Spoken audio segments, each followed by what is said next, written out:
Hello friends, welcome to Maya knowledge centre.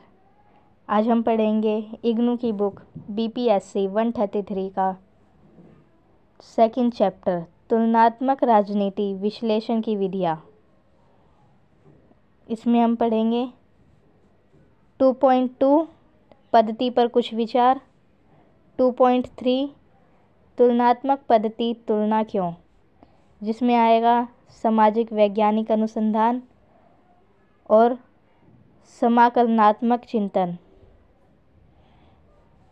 फिर है 2.4 जो कि बहुत इम्पोर्टेंट होने वाला है, तुलना की पद्धति, जिसमें आएगा प्रयोगात्मक पद्धति, केस स्टडी, सांख्यिकीय पद्धति, ध्यान केंद्रित तुलनाएं और ऐतिहासिक पद्धति। इसमें हमारा केस स्टडी है, ये ज़्यादा इम्पोर्टेंट होगा। ज़्यादातर एग्ज़ाम में केस स्टडी के बारे में पूछा जाता है। तो चलिए स्टार्ट करते हैं।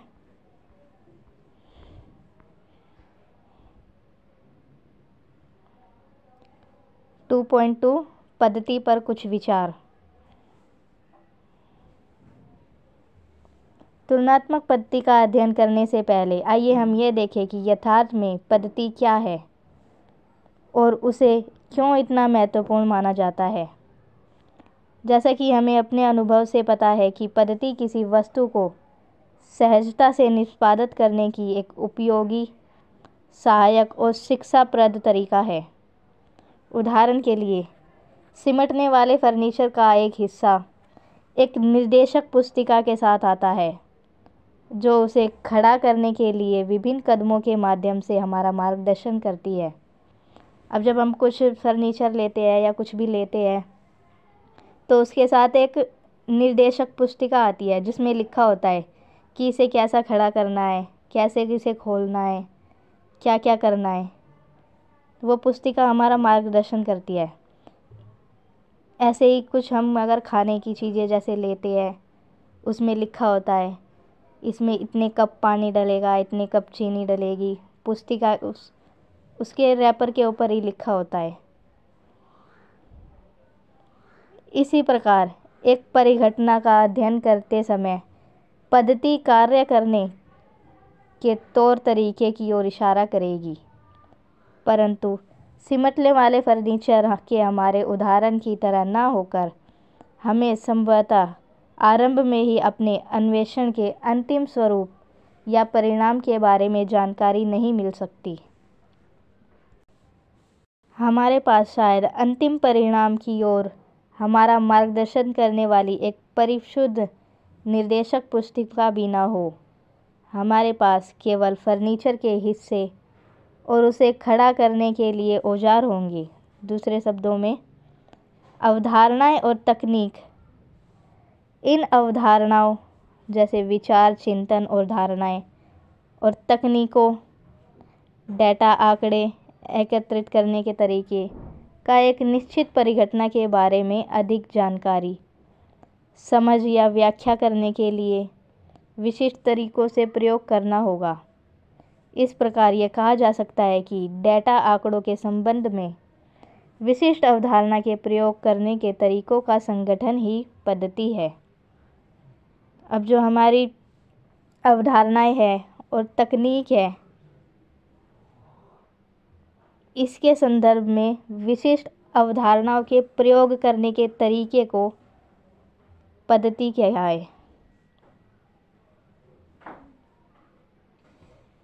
निसंदेह स्वयं डाटा, आंकड़ों को एकत्रित करने की रीति को तैयार करना होगा। जिन अवधारणा को कार्यान्वित या जिनका अध्ययन करना है, उनके बारे में विचार करना होगा। अंत में इन सब को संगठित करना होगा ताकि डेटा, आंकड़ों की प्रकृति और जिस तरीके से उसे एकत्रित किया जाता है और अवधारणा को प्रयोग में लाना इस प्रकार हो कि हम उसका अध्ययन करना चाहते हैं। उसका अध्ययन परिशुद्धता के एक स्तर के साथ कर पाए। एक वैज्ञानिक अन्वेषण में पद्धति की परिशुद्धता और यथार्थता पर काफ़ी बल दिया जाता है, परंतु अपनी विषय वस्तु की प्रकृति के कारण समाजशास्त्रों को ऐसी पद्धतियों के बारे में सोचना पड़ता है जो प्रयोगशाला या अन्य नियंत्रित स्थितियों में हो रहे वैज्ञानिक पर्यवेक्षणों की परिशुद्धता के निकट आती है। फिर भी अनेक विद्वान यह अनुभव नहीं करते कि तथाकथित वैज्ञानिक अनुसंधान के बारे में इतनी पूर्वव्यवस्था होनी चाहिए। इस विषय के बारे में विद्वानों ने के जो भी विचार हो, सभी अध्ययन में चिंतन, अन्वेषण और अनुसंधान में फिर भी एक पद्धति होती है। अब जितने भी वैज्ञानिक अनुसंधान होते हैं और जितने भी अध्ययन होते हैं, वैज्ञानिक अनुसंधान अध्ययन होते हैं, सभी में एक पद्धति होती है। अपने अध्ययन के लिए विद्वानों द्वारा अनेक पद्धतियों तुलनात्मक, ऐतिहासिक, प्रयोगात्मक, सांख्यिकी इत्यादि का प्रयोग किया जाता है। पद्धतियाँ अलग अलग होती है, जैसे तुलनात्मक हो गई, ऐतिहासिक हो गई, प्रयोगात्मक हो गई, सांख्यिकी, इनका प्रयोग किया जाता है। यह कहा जा सकता है कि ये सभी पद्धतियाँ विभिन्न मात्राओं में तुलनाओं का प्रयोग कर सकती है, क्योंकि तुलनात्मक पद्धति पर तुलनात्मक राजनीति का एकाधिकार नहीं है। इसका प्रयोग ज्ञान के सभी क्षेत्रों में भौतिक, मानवीय, सामाजिक परिघटनाओं के अध्ययन के लिए किया जाता है। समाजशास्त्र, इतिहास, मानव विज्ञान, मनोविज्ञान, साहित्य इत्यादि इसका प्रयोग समान विश्वास के साथ करते हैं।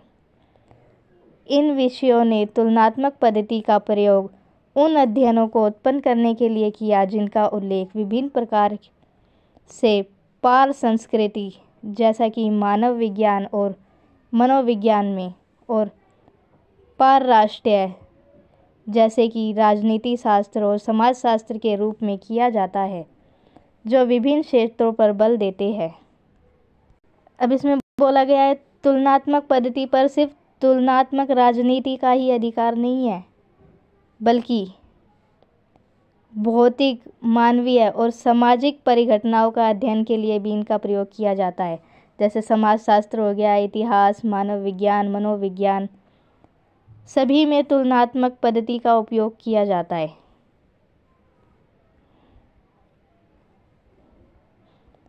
अब है तुलनात्मक पद्धति, तुलना क्यों। 2.3 तुलनात्मक पद्धति, तुलना क्यों। 2.3.1 सामाजिक वैज्ञानिक अनुसंधान। तुलनात्मक पद्धति को एक भूमिगत सिद्धांत को विकसित करने, परिकल्पनाओं के परीक्षण के कार्य संबंधों का अनुमान लगाने और विश्वसनीय समीकरणों को उत्पन्न करने के आधार के रूप में समानताओं और विषमताओं के अध्ययन के रूप में देखा गया है। अब जो तुलनात्मक पद्धति है, उसे भूमिगत सिद्धांत को विकसित करने, परिकल्पनाओं के परीक्षण के कार्य संबंधों का अनुमान लगाने और विश्वसनीय समीकरण के उत्पन्न करने के आधार पर समानता और विषमताओं के अध्ययन के रूप में देखा गया है। अनेक सामाजिक वैज्ञानिकों का मानना है कि अनुसंधान वैज्ञानिक रूप से संगठित होना चाहिए।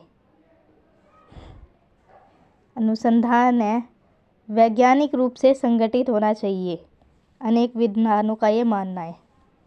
वे मानते हैं कि तुलनात्मक पद्धति उन्हें वैज्ञानिक अनुसंधान के संचालन के लिए सर्वोत्तम साधन प्रदान करती है, अर्थात अनुसंधान जिसकी विशेषताएं है परिशुद्धता, मान्यता, विश्वसनीयता और सत्यापनीयता और कुछ मात्रा में पूर्वानुमेयता। अमेरिकी राजनीति शास्त्री जेम्स कोलमैन ने उदाहरण के लिए अपने विद्यार्थियों को अक्सर याद दिलाया कि यदि तुलना नहीं कर रहे तो आप वैज्ञानिक नहीं हो। अब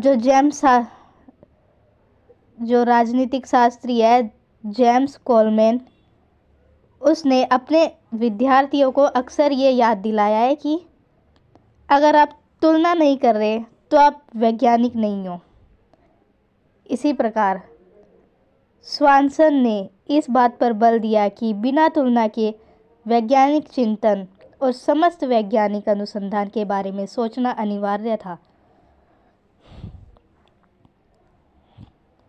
जबकि भौतिक विज्ञान में तुलनाएं प्रयोगशाला में ध्यानपूर्वक नियंत्रित स्थितियों में की जाती है, समाजशास्त्रियों में उन स्थितियों में जो प्रयोगशालाओं की स्थिति को दोहरा सके परिशुद्ध परीक्षण संभव नहीं है। उदाहरण के लिए, यदि एक समाजशास्त्री निर्वाचन प्रणाली और राजनीतिक दलों की संख्या के बीच संबंध का अध्ययन करना चाहे तो वह निर्वाचन प्रणाली को बदलने का निर्देश दे सकता है और न ही जनता को एक निश्चित तरीके से व्यवहार करने का आदेश दे सकता है और न ही एक सामाजिक या राजनीतिक परिघटना को एक प्रयोगशाला में दोहरा सकता है जहां परीक्षण किए जा सकते हैं। अंततः जहाँ एक समाजशास्त्री एक वैज्ञानिक तरीके से कार्य करने के लिए अपने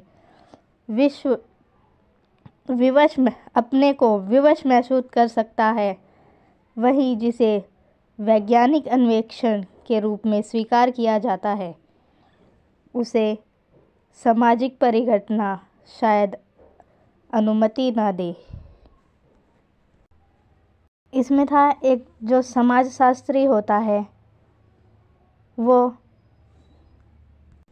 सामाजिक या राजनीतिक परिघटना को प्रयोगशाला में नहीं दोहरा सकता जहां परीक्षण किए जा सकते हैं। अतः जहां समाजशास्त्री वैज्ञानिक तरीके से कार्य करने के लिए विवश महसूस करता है, वहीं जो वैज्ञानिक अन्वेषण होते हैं वह सामाजिक परिघटनाओं में शायद ही अनुमति ना दे। जो वैज्ञानिक अन्वेषण होते हैं उसको सामाजिक परिघटना में स्वीकार नहीं किया जाता। इसके बावजूद वह मामलों केस का अध्ययन कर सकता है, अर्थात वास्तव में मौजूद राजनीतिक दलों का और उनकी तुलना कर सकता है, अर्थात उनके संबंधों का अध्ययन एक तरीका निकाल कर जिसे कि परिकल्पनाओं में हल किया गया है, निष्कर्ष निकालकर और समीकरणों की प्रस्तुति द्वारा।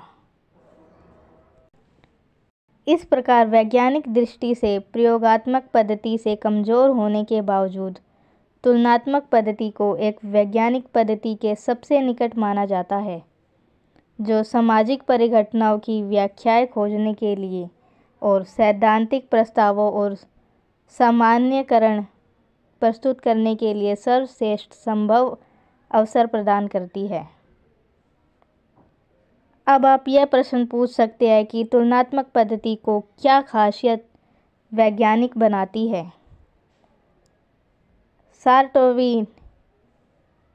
सारटोरी ने दावा किया कि नियंत्रण कार्य या जांच प्रणाली, जो वैज्ञानिक अनुसंधान का अभिन्न हिस्सा है और प्रयोगशाला के प्रयोग का अनिवार्य अंग, समाजशास्त्रों में उसे केवल तुलनाओं के माध्यम से प्राप्त किया जा सकता है। आगे बढ़ते हुए उसका यह प्रस्ताव है कि चूंकि नियंत्रण कार्य का प्रयोग केवल तुलनात्मक पद्धति के माध्यम से हो सकता है, समाजशास्त्रों में तुलनाएं अपरिहार्य है।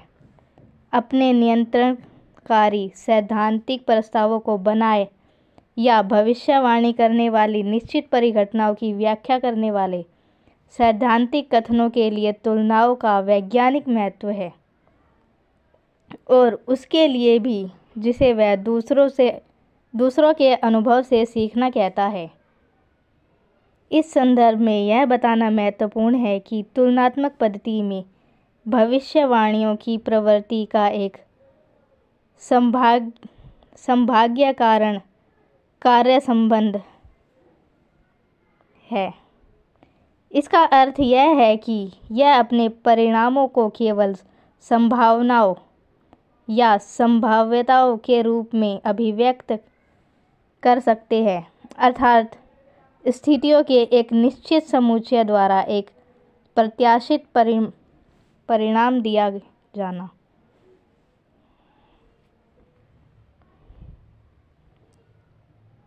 संभव है।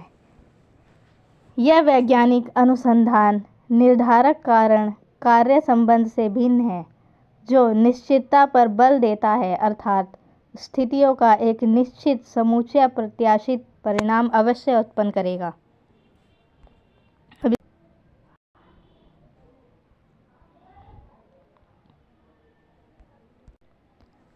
तुलनात्मक पद्धति को वैज्ञानिक पद्धति के सबसे निकट माना गया है। जैसे कि सार्टोरी ने दावा किया है, नियंत्रण प्रक्रिया या जांच प्रणाली वैज्ञानिक अनुसंधान का एक अभिन्न हिस्सा है और नियंत्रण प्रक्रिया का प्रयोग केवल तुलनात्मक पद्धति के माध्यम से हो सकता है। समाजशास्त्रों में तुलना अपरिहार्य है। भविष्यवाणी करने वाली परिघटना, सैद्धांतिक कथनों की तुलना वैज्ञानिक महत्व है और तुलनात्मक पद्धति भविष्यवाणियों की प्रकृति का संभाव्य कारण भी है।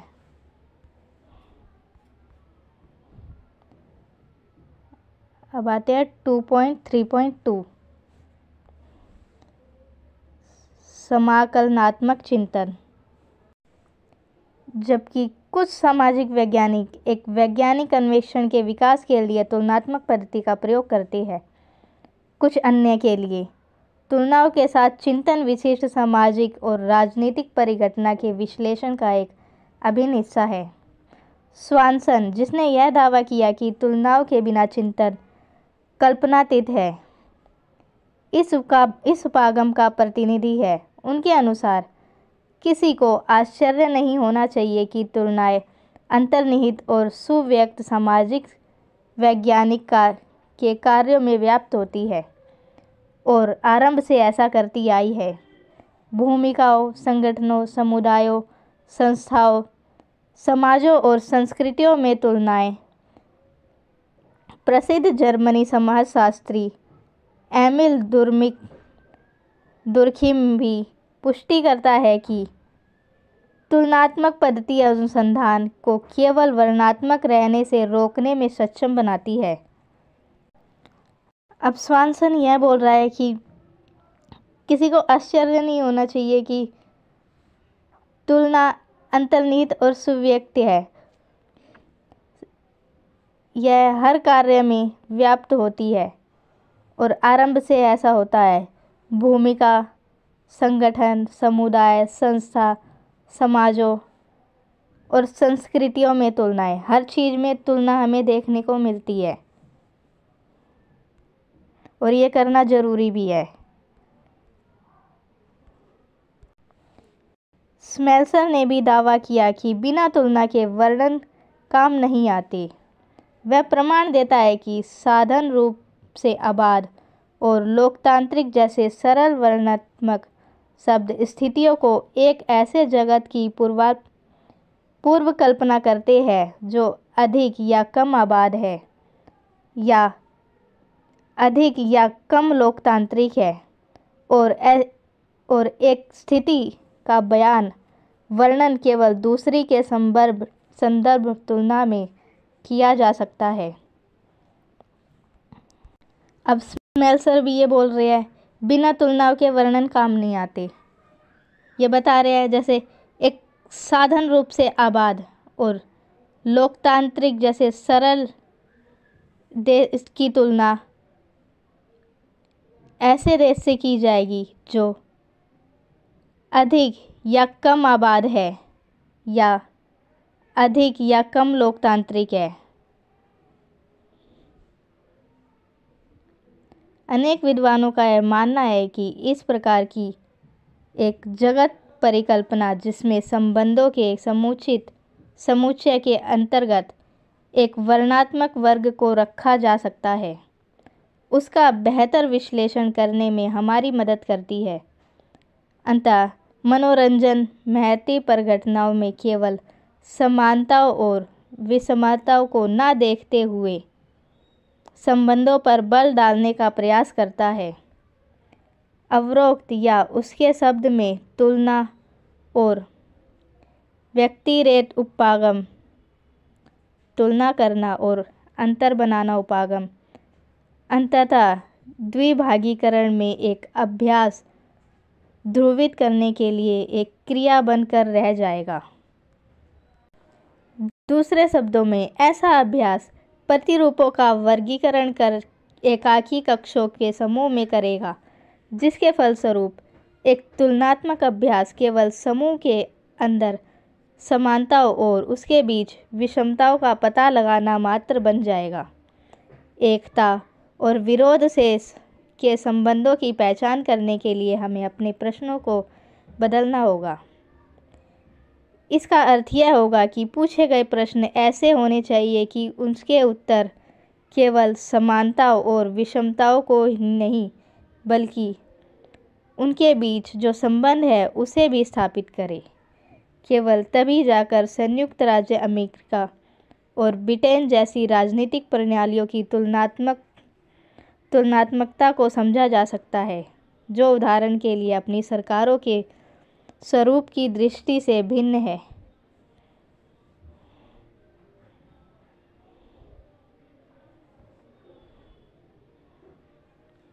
केवल समानता और विषमता के संकेत को ही न देखते हुए संबंधों को देखने की आवश्यकता का भी दावा स्मेल्सर ने किया है। स्मेल्सर का यह मानना है कि अक्सर एक तुलनात्मक अभ्यास केवल भिन्नताओं या विषमताओं के कारणों को खोजता रह जाता है और ऐसी व्याख्याएं प्रस्तुत करता है जो अक्सर विकृतियां होती है, नवीन और अद्वितीय के साथ। दूसरे शब्दों में, वह जो दूसरों से भिन्न या अलग दिखाता है, आकर्षक या तन्मयता मानव प्रकृति का हिस्सा हमेशा रही है।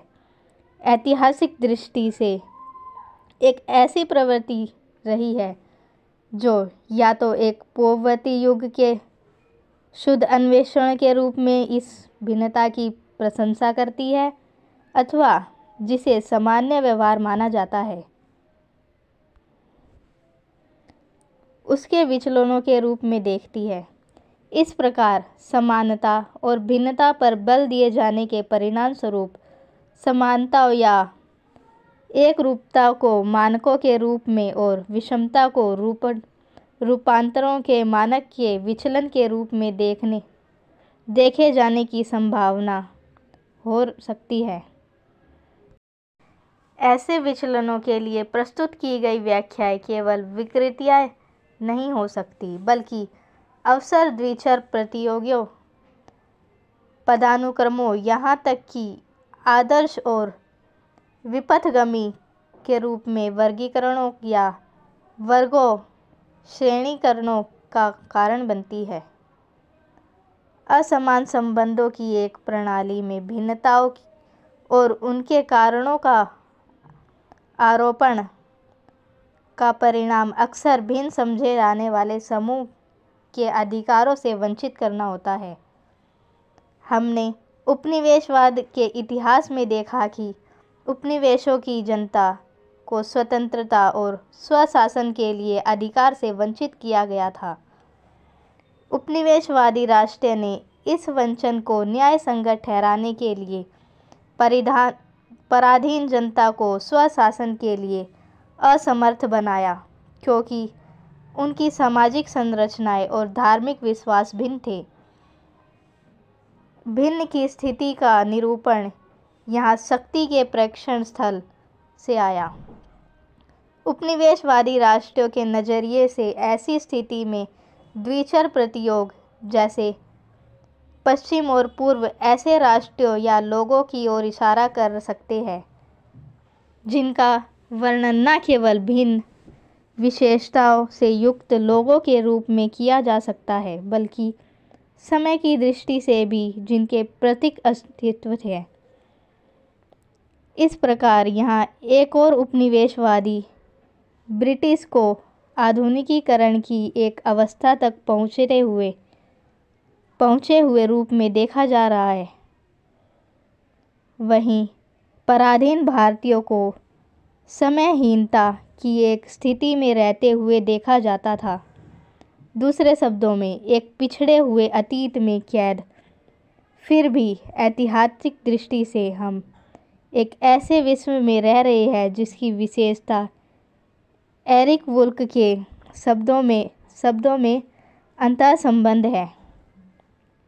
इस प्रकार संबंधों की खोज करने के आग्रह को एरिक वुल्फ द्वारा महत्व दिया जाता है, जिसकी कृति इस धारणा को सुधार करती है कि राष्ट्रों ने किया है जबकि अन्य राष्ट्र केवल मौन दर्शक थे।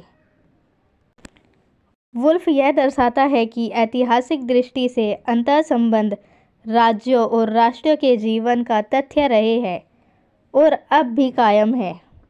इसका अर्थ है कि संबंध को खोजना न केवल संभव है, बल्कि ऐसे अंतःसंबंधों की अवहेलना करना वास्तव में ऐतिहासिक दृष्टि से अमान्य होगा।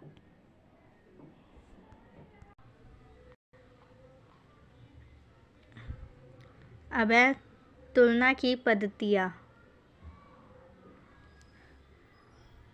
4.2.4 तुलना की पद्धतियाँ।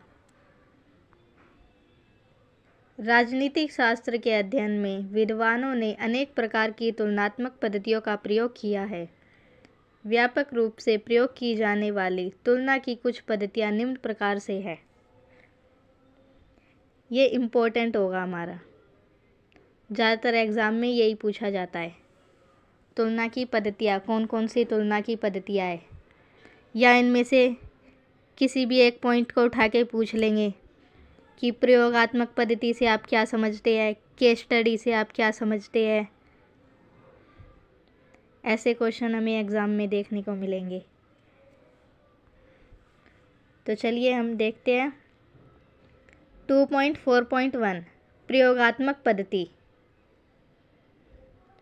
यद्यपि प्रयोगात्मक पद्धति का समाजशास्त्रों में सीमित उपयोग है, फिर भी यह वो मॉडल या प्रतिमान उपलब्ध कराती है जिस प्रकार अनेक तुलनावादी अपने अध्ययन को आधारित करने और अभिलाषा करते हैं। सरल शब्दों में, प्रयोगात्मक पद्धति दो स्थिति के बीच एक कारण संबंध स्थापित करना चाहती है। जैसे दो स्थितियाँ आए, उसके बीच कारण क्या है, ये स्थापित करना चाहती है। दूसरे शब्दों में, परीक्षण का लक्ष्य यह सिद्ध करना है कि एक ऐसी स्थिति दूसरी स्थिति से उत्पन्न करती है तो दूसरी स्थिति को एक निश्चित तरीके से प्रभावित करती है। उदाहरण के लिए, यदि कोई इसका अध्ययन व्याख्या करना चाहे कि एक विशाल समूह समायोजन में बच्चों में अंग्रेजी में उनकी अभिव्यक्ति की योग्यता की दृष्टि से अंतर क्यों है, तो अनेक कारकों को इस क्षमता को प्रभावित करते हुए देखा जा सकता है, अर्थात सामाजिक पृष्ठभूमि, भाषा में निपुणता, परिवेश से सुपरिचित इत्यादि। अब जैसे किसी समायोजन में बच्चों से पूछा जाए कि उसकी अंग्रेजी की अभिव्यक्ति में इतना अंतर क्यों है, तो इसके कई कारक देखे जाएंगे। कईयों की सामाजिक पृष्ठभूमि ऐसी नहीं होगी, किसी की भाषा में निपुणता और किसी के परिवेश के वजह से अंग्रेजी में कम पकड़ होगी, अलग अलग वजह होगी। अन्वेषण के सभी कारकों के प्रभाव का अध्ययन कर सकता है। अन्वेषण इन सभी कारकों के प्रभाव का अध्ययन कर सकता है या इनमें से किसी एक या कारकों के एक सम्मिश्रित का भी वह फिर उन स्थितियों कारकों को अलग करता है जिसके प्रभाव का वह अध्ययन करना चाहता है। अब जो अन्वेषक है वह इन कारकों को अलग करता है इनका अध्ययन करने के लिए, और फिर इनका अध्ययन करता है, कारकों को अलग करके इनके प्रभावों का अध्ययन करता है। इसके परिणाम स्वरूप प्रत्येक स्थिति की भूमिका को सुनिश्चित करता है। जिस स्थिति के प्रभाव को मापना है और जो अन्वेषक द्वारा संचालित किया जाता है वह स्वतंत्र चर है। उदाहरण के लिए सामाजिक पृष्ठभूमि इत्यादि। वह स्थिति जिस पर प्रभाव का अध्ययन किया जाना है वह इस प्रकार आश्रित चर है।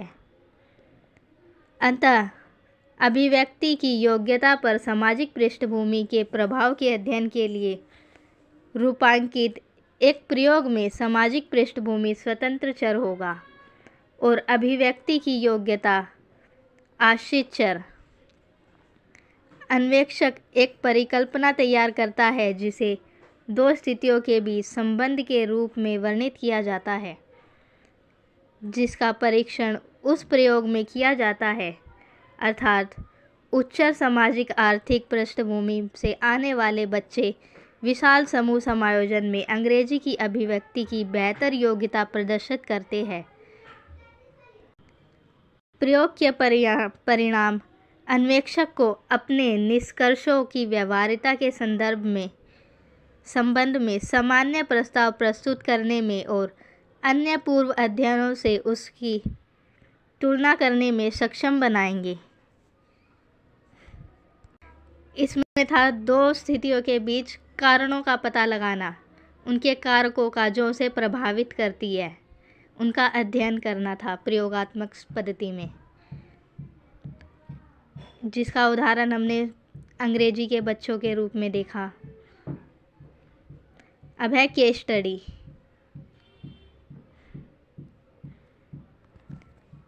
To 2.4.2 case study. एक केस स्टडी जैसा कि इसके नाम संकेत देता है एक एकल केस के गहराई से अध्ययन पर ध्यान केंद्रित करती है। इस अर्थ में जबकि पद्धति अपने आप में पूरी तरह से तुलनात्मक नहीं है, यह डेटा उपलब्ध कराती है जो सामान्य पर्यवेक्षणों का आधार बन सकता है। इन पर्यवेक्षणों का प्रयोग अन्य केस के साथ तुलना करने के लिए और सामान्य व्याख्याएं प्रस्तुत करने के लिए किया जा सकता है। केस स्टडीज फिर भी एक असंगत तरीके से विशिष्टता या जिन्हें विपथगामी कहा जाता है या असामान्य केस उन पर बल दे सकता है। ये एकल केस को गहराई से अध्ययन करने पर है। इसमें पूरी तरह से तुलना नहीं की जाती। देखते हैं। उदाहरण के लिए तुलनावादियों में यह प्रवृत्ति हो सकती है कि ऐसे प्रश्न का अनुसंधान करें कि संयुक्त राज्य अमेरिका में एक समाजवादी दल क्यों नहीं है, बजाय इसके कि अधिकांश पश्चिम लोकतंत्र सहित स्वीडन में यह दल क्यों है।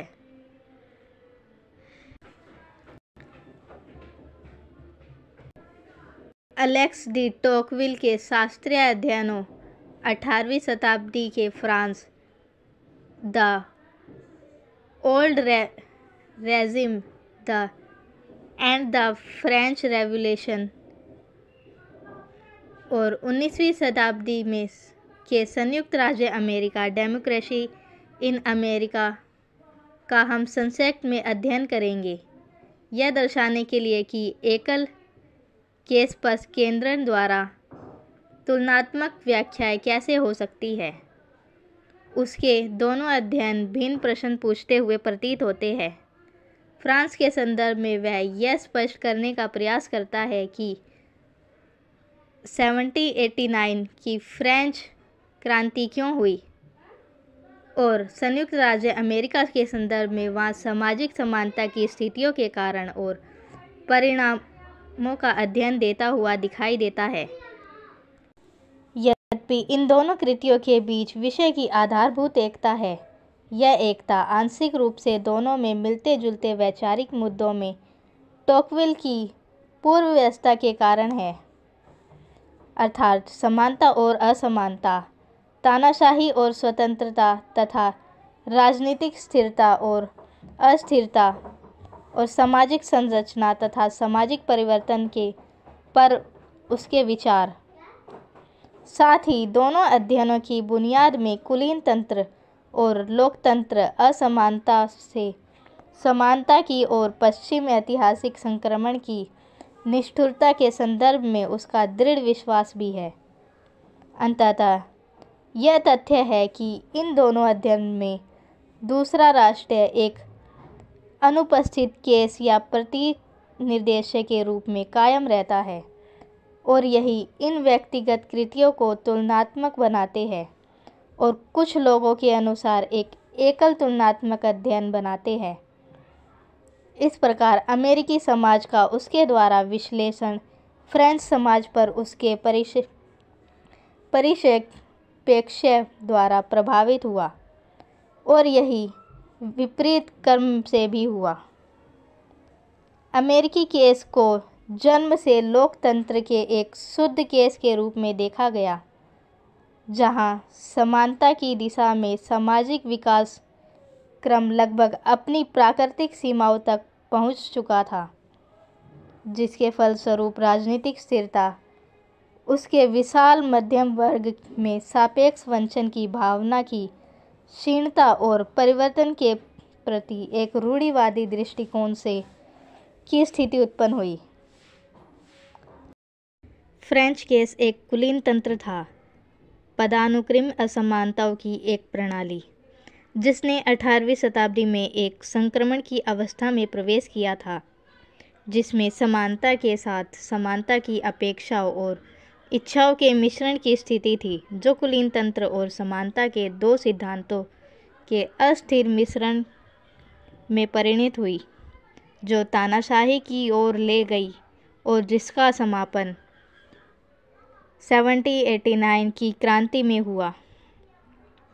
इस प्रकार टोकविल की व्यक्तिगत केस की अद्वितीय केस स्टडी वास्तव में फ्रांस और संयुक्त राज्य अमेरिका द्वारा अपनाए गए विभिन्न ऐतिहासिक मार्गों की व्याख्या करने के लिए ऐतिहासिक बलों की परस्पर क्रिया के एक जटिल प्रतिमान के अंतर्गत राष्ट्रीय विषमताओं और समानताओं का अध्ययन था।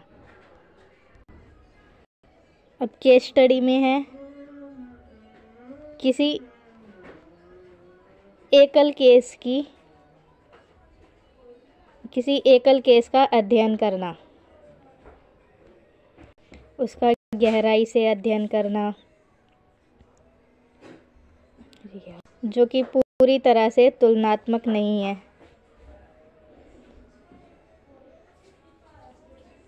और ये फ्रेंच और अमेरिका में ज़्यादातर इसका प्रचलन है। जैसे 1789 की फ्रेंच क्रांति क्यों हुई, संयुक्त राज्य अमेरिका के संदर्भ में वहाँ सामाजिक समानता की स्थिति के कारण परिणाम का ध्यान देते हुए दिखाया गया इसे।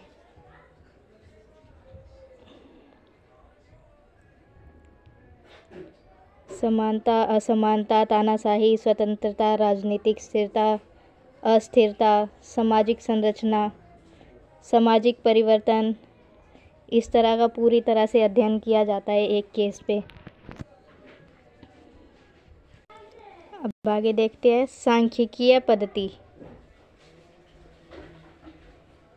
2.4.3 सांख्यिकीय पद्धति वर्गों और चरों का प्रयोग करती है जो मात्रात्मक है या जिनका प्रतिनिधित्व अंकों द्वारा किया जा सकता है। उदाहरण के लिए मतदान प्रतिमान, सार्वजनिक व्यय, राजनीतिक दल, कुल मतदान, शहरीकरण, जनसंख्या आदि।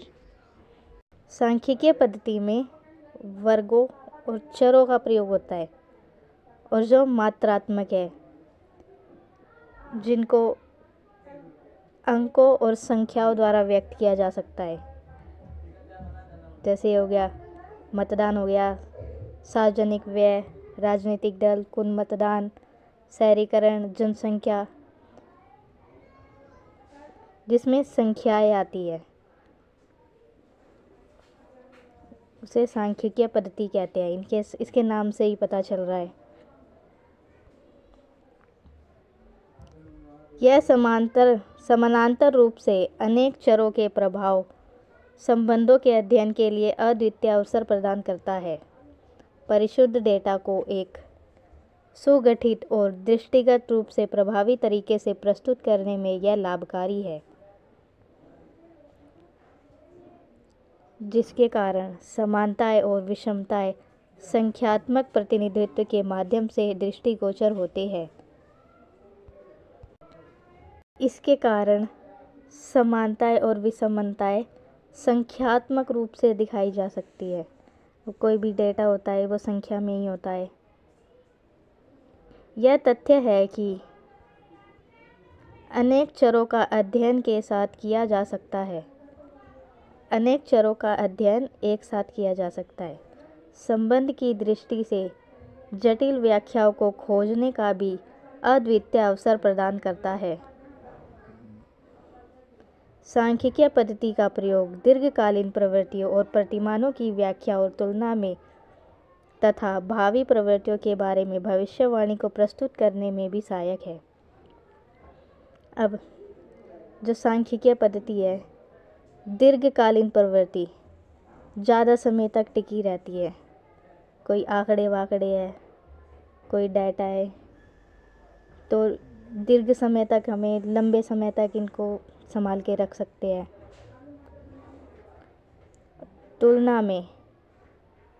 तुलना में तथा भारी प्रवृत्तियों के बारे में भविष्यवाणी करने में इन सब में सहायक होते हैं। उदाहरण के लिए कुल मतदान और आयु वर्ग की सांख्यिकीय तालिकाओं के विश्लेषण के माध्यम से आयु और राजनीतिक सहभागिता के बीच का अध्ययन किया जा सकता है। लंबी अवधियों में इस डेटा की तुलना या अन्य देशों की राजनीतिक प्रणालियों में मिलता जुलता डेटा धार्मिक समूहों, सामाजिक वर्ग और आयु की दृष्टि से कुल मतदान को प्रदर्शित करने वाला डेटा जटिल समीकरणों के निर्माण में हमारी सहायता कर सकता है।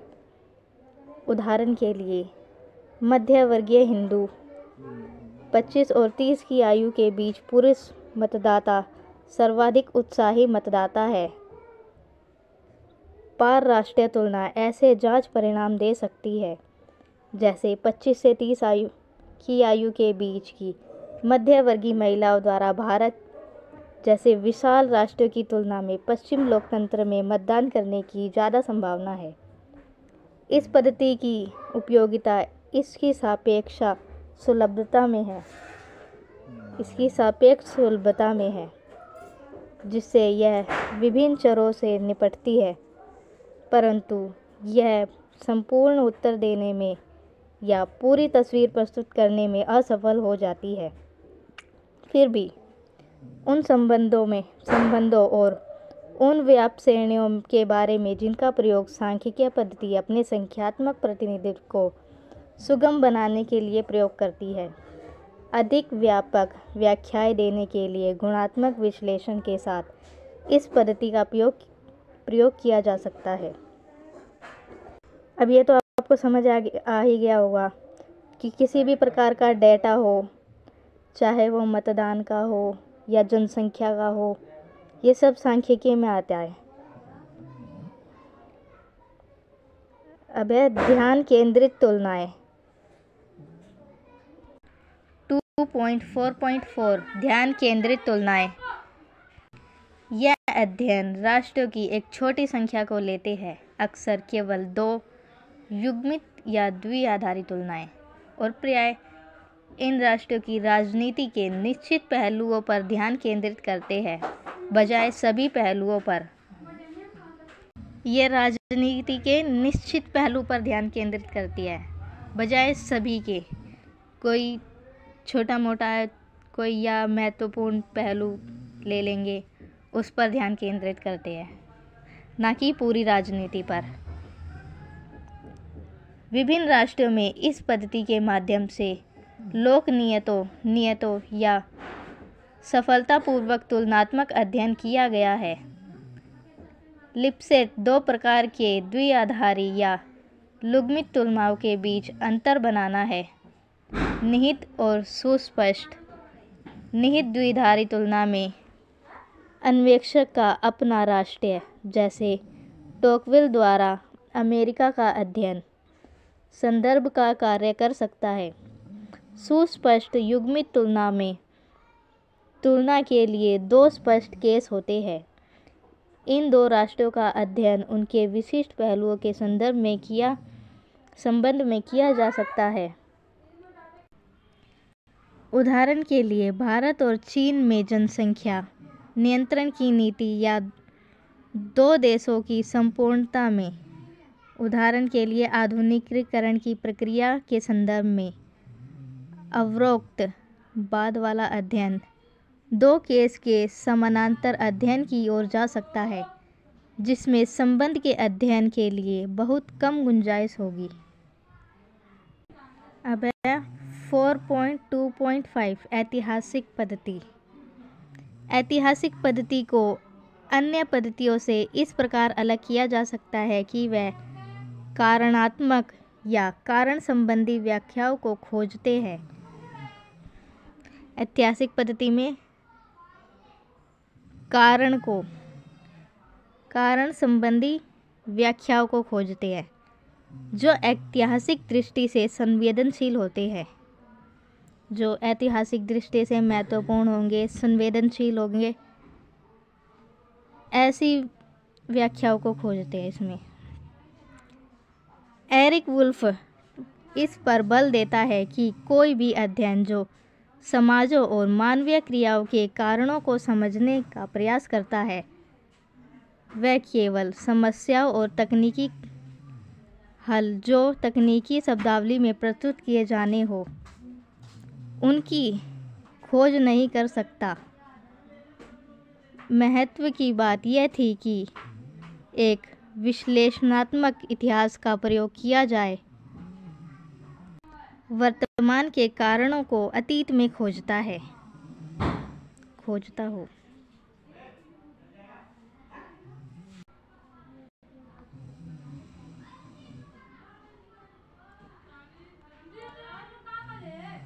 ऐसा विश्लेषणात्मक इतिहास समय की एक अवधि में एक एकल संस्कृति या राष्ट्र,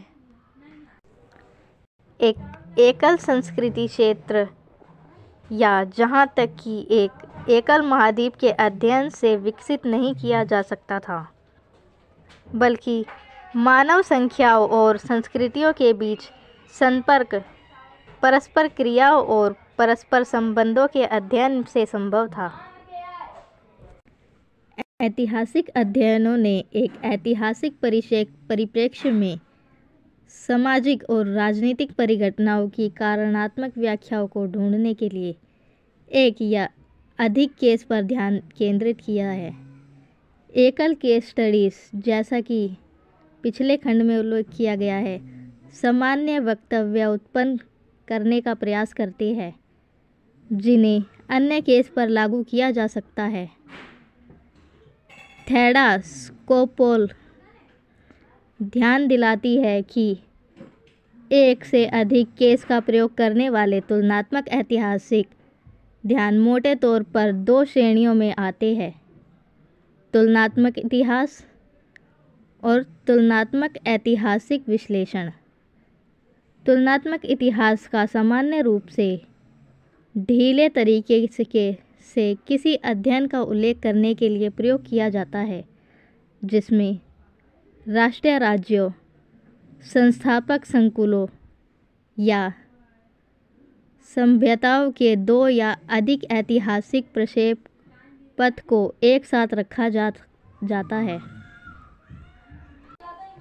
कुछ अध्ययन जो इस शैली में आते हैं, जैसे चार्ल्स लुई और रिचर्ड टिली की द रेबेलियस सेंचुरी, एक विशिष्ट ऐतिहासिक मॉडल की रूपरेखा तैयार करने का प्रयास करते हैं, जिन्हें भिन्न राष्ट्रीय संदर्भ के आर पार लागू किया जा सकता है। अन्य अध्ययन जैसे राइनहर्ड बेनेडिक्ट का नेशन बिल्डिंग एंड सिटीजनशिप और पेरी एंडरसन का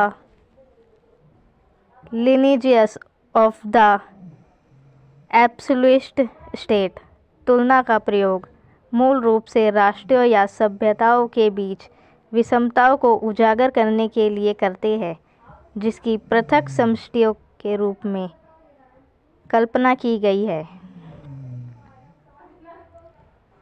सॉक्सपोल स्वयं द्वितीय पद्धति का अनुमोदन करती है, अर्थात तुलनात्मक ऐतिहासिक विश्लेषण का मूल उद्देश्य राष्ट्रीय राज्यों जैसी बृहत इकाइयों के लिए अनिवार्य घटना या संरचनाओं के बारे में कारणात्मक व्याख्यात्मक परिकल्पना का विकास, परीक्षण और शोधन का प्रयास करना है।